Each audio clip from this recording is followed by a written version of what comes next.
Na božično kosilo vas vabi Ana Praprotnik. V Fundaciji za pomoč otrokom smo se letos odločili v tem prazničnem času izpeljati malce poseben dobrodelni projekt.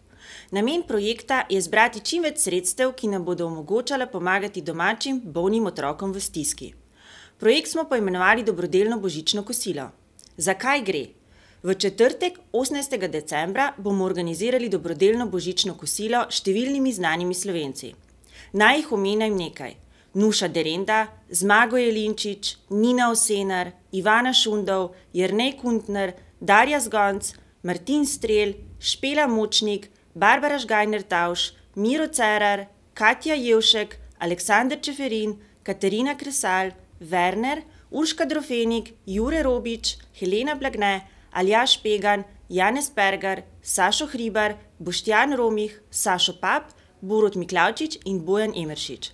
Tudi vas vabimo, da postanete del tega projekta. To pa lahko naredite tako, da pokličete na stacionarno številko 090 93 30 90 ali pošljete SMS s ključno besedo pomoc na 1919. S tem boste pomagali bolnim otrokom, hkrati pa boste lahko na tak način izbrani, da se udeležite dobrodelnega božičnega kosila z vsemi naštetimi znanimi Slovenci. Več informacij o samem projektu lahko najdete na spletni strani www.pomagamdoma.org. Zelo hvaležni vam bomo mi, predvsem pa vsi naši otroci, ki nas vse potrebujejo.